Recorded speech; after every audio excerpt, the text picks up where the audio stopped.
Cost of living in Dubai, Dubai में रहने पर आपका मंथली कितना एक्सपेंस हो सकता है। वीडियो बहुत इंपॉर्टेंट है तमाम लोगों के लिए, चाहे आप बैचलर वहाँ पे जाके रहोगे या अपनी फैमिली के साथ रहोगे, लेबर क्लास जॉब पे जा रहे हो दुबई, या आप किसी वाइट कॉलर जॉब पे दुबई जा रहे हो, तो वीडियो एंड तक ज़रूर देखिएगा और शेयर भी कीजिएगा ताकि ये इन्फॉर्मेशन तमाम दोस्तों तक पहुँचे। अस्सलाम वालेकुम, welcome to my YouTube channel. तो जनाब, अगर आप भी प्रोग्राम बना रहे हो दुबई मूव होने का, आपको जॉब मिली है दुबई में, आप नए नए दुबई जाना चाह रहे हो, आप अपनी फैमिली को दुबई में सेटल करना चाहते हो, तो ये वीडियो इंपॉर्टेंट है। Cost of living in Dubai, Dubai में रहने पर आपका मंथली कितना एक्सपेंस हो सकता है। अब ये अलग अलग कैटेगरी के लोगों के लिए अलग अलग होगा। सपोज अगर आप एक लेबर क्लास जॉब पे यूएई जा रहे हो, दुबई जा रहे हो, ठीक है, तो बहुत सारी कंपनीज अपने जो लेबर हैं उनको अकोमोडेशन प्रोवाइड करती है, मतलब अकोमोडेशन आपको कंपनी की तरफ से होती है।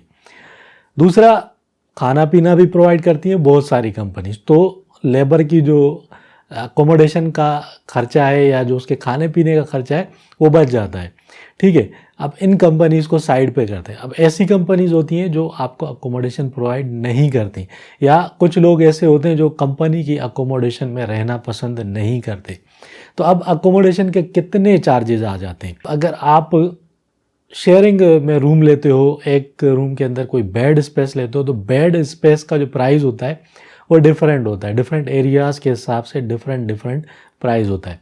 सपोज़ आपको 500 दरहम में भी बेड स्पेस मिल जाता है, लेकिन जो 500 दरहम वाला रूम होता है यकीनन उसके अंदर काफ़ी सारे लोग होते हैं, 6 लोग, 7 लोग, 8 लोग, इस तरीके से आपको वो बेड स्पेस मिलता है जिसमें काफ़ी सारे लोग आपके साथ रहेंगे। तो इस टाइप के रूम में भी आप रह सकते हो। उसके अलावा अगर आप चाहते हो कि आप किसी अच्छे रूम में रहो जहाँ पे ज़्यादा लोग ना हो, 4 लोग हों, 3 लोग हों, तो जितने कम लोग होंगे उतना आपका एक्सपेंस ज़्यादा बढ़ेगा। इसके बाद हम बात करेंगे खाने पीने का एक्सपेंस। खाने पीने का एक्सपेंस देखो भाई, अगर आप बाहर जाके रेस्टोरेंट में खाना खाते हो तो एक टाइम का खाना आज के दौर में कम से कम भी आपको 20 दरहम में मिलता है। सस्ते से सस्ते खाने की अगर हम बात करें तो 15 से 20 दरहम आपका एक टाइम के खाने पे जा सकता है।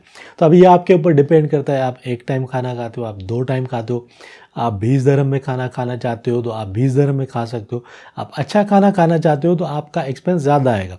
तो इस खर्चे से बचने के लिए लोग क्या करते हैं, जो शेयरिंग में रहते हैं वो मिल के अपना जो खाना है वो अपने रूम पे पकाते हैं। तो अगर आप अकेले पकाओगे तो आपका एक्सपेंस ज़्यादा आएगा, आपका जो खर्चा है खाने पीने का वो बढ़ जाएगा। अगर आप 4-5 लोग मिल के खाना पकाते हो तो ऐसी कंडीशन में आपका 300, 250, 300 या 350 दरहम भी मंथली खर्चा आ सकता है। अब ये डिपेंड करता है आप क्या खाना पसंद करते हो। इसके अलावा भी बहुत सारे एक्सपेंसेस होते हैं। आपकी लॉन्ड्री वगैरह होती है, ज़ाहिर है आप यूएई में रहते हो, आपके कपड़े वगैरह आपको धोने होते हैं, उस पर कुछ खर्चा आ जाता है आपका 100-150 दरहम आप उसके ऊपर लगा लो। फिर आपके ट्रैवलिंग एक्सपेंसेस होते हैं। अब बहुत सारी कंपनीज अपने जो एम्प्लॉयज़ होते हैं उनको कन्वेंस प्रोवाइड करती हैं, ट्रांसपोर्टेशन प्रोवाइड करती हैं साइट्स वगैरह पे जाने के लिए, लेकिन काफ़ी सारी ऐसी कंपनीज भी होती हैं, ऐसे ऑफिसेज भी होते हैं जो ट्रांसपोर्ट प्रोवाइड नहीं करते। तो ऐसी कंडीशन में आपको जो पब्लिक ट्रांसपोर्ट है उसका इस्तेमाल करना पड़ता है। तो पब्लिक ट्रांसपोर्ट के ऊपर भी आपका 200-300 दरहम खर्चा आ सकता है अगर आपको कंपनी ने ट्रांसपोर्ट प्रोवाइड नहीं की।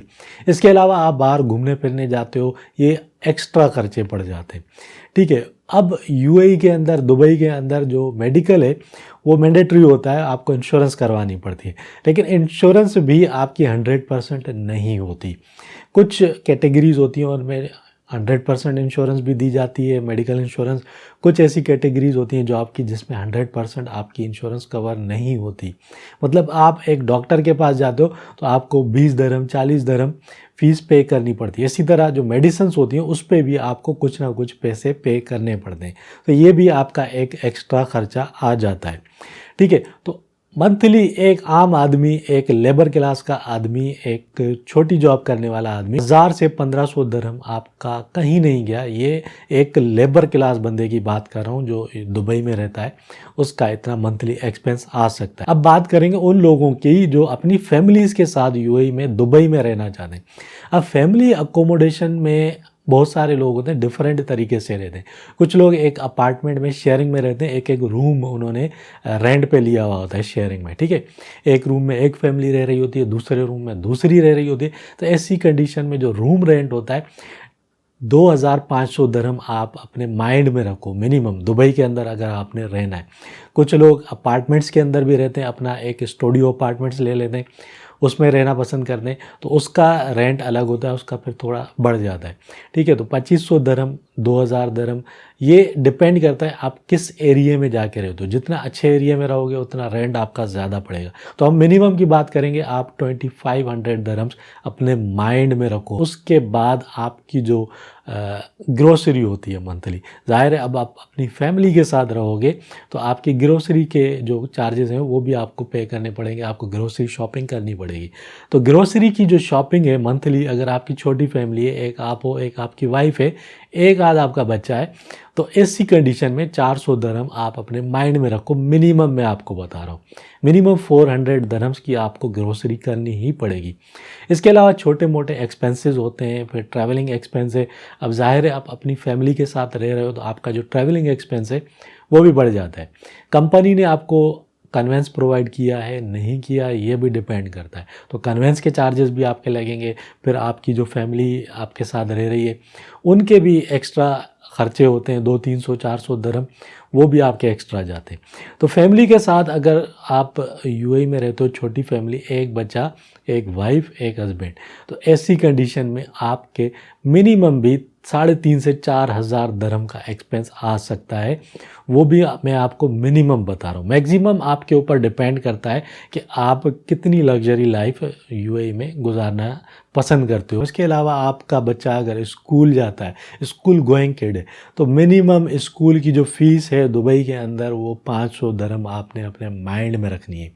इसके अलावा जो आपके बच्चे को पिक एंड ड्रॉप देने वाली स्कूल बस होती है, उसके एक्सपेंसेस अलग हैं।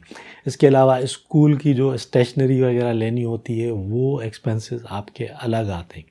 तो बच्चा आपका स्कूल गोइंग है और आप अपनी फैमिली के साथ रह रहे हो तो 4,500 दरहम आप अपने माइंड में रखो रेंट के साथ, ठीक है। ये सब जितना भी एक्सपेंस मैंने आपको बताया, ये मैंने आपको मिनिमम साइड पे बताया है कि minimum cost of living in Dubai इतना आपका खर्चा आ सकता है। एक छोटी सी वीडियो थी आपके लिए मैंने बनाई, उम्मीद है वीडियो अच्छी लगी होगी, और वीडियो अच्छी लगी है तो लाइक और शेयर ज़रूर कीजिए।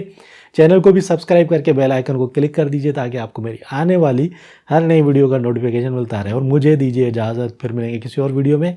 अपना ख्याल रखिएगा।